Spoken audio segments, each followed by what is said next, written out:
వాళ్ళు పెట్టినటువంటి 1 year full fee reimbursement ని ఆయన ఒకటే రోజు పే చేశారు. అదేవిధంగా ఆ రోజు నుంచి కూడా ఆయన తీసుకున్నటువంటి స్టాండ్ ఏంటంటే ఇట్లా బకాయిలు పెట్టకూడదు.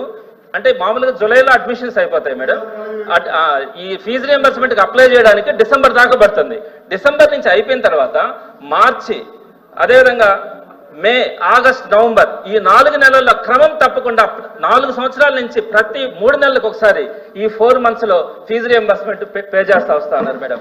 అందులో భాగంగా 2024 మార్చి దాకా కూడా 100% సంవత్సరానికి 4 సార్లు క్రమం తప్పకుండా పే చేసినారు. ఇకపోతే 2024 మే, ఆగస్టు, నవంబర్ ఈ 3 నెలలకు సంబంధించి అప్పుడు ప్రభుత్వం మారిపోయింది. అంటే ఎలక్షన్ కోడ్ రావడం కానీ ప్రభుత్వం మారింది. ఆ 3 బకాయిలు ఉన్నాయి.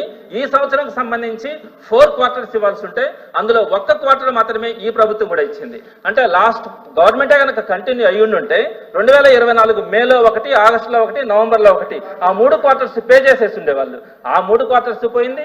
ఈ సంవత్సరంకి వచ్చేటప్పటికి 1 quarter పే చేయడం వల్ల టోటల్ గా ఇప్పుడు 6 quarters పెండింగ్ పడి విద్యా సంవత్సరం ఎప్పుడు కూడా, అంటే అంతకుముందు ప్రభుత్వాలు కానీ ఈ ప్రభుత్వం ఎప్పుడు కూడా ఇంత పెండింగ్ అన్నది లేదు. ఇక రెండో పాయింట్కి వచ్చేటప్పుడు వసతి దీవెనికి అరాకొర నిధులు గత ప్రభుత్వం కేటాయించిందని మంత్రి గారు అన్నారు మేడం.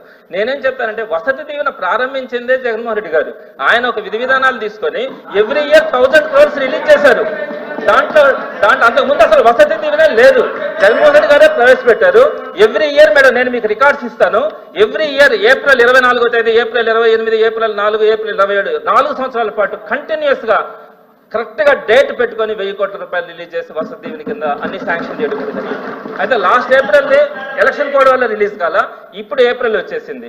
2 వసతి దీవెనలు అంటే వాళ్ళు ఏ పేరైనా పెట్టుకొని మేడం అది పెండింగ్స్ ఉన్నాయి. కాబట్టి ఇక్కడ నేనేమంటానంటే సార్ ఆయన మంత్రి గారు ఎప్పుడు కూడా ఆరోపణ చేస్తున్నారు మేడం. ఆయన అధికారంలో ఉన్నారు. మేమేమంటామంటే మీరు మంచి మనసు చేసుకోండి మేడం. ఈ రోజు పిల్లలు 6.5 లక్షల మంది బాధలు పడుతున్నారు మేడం. ఒక మంచి మనసు చేసుకొని వాళ్ళని ఫీజు రియంబర్స్మెంట్ గా ఇవ్వకపోతే ఆ పిల్లలు సర్టిఫికేట్స్ లేక ఉన్నత చదువులు లేకుండా ఇబ్బంది పడేదానికి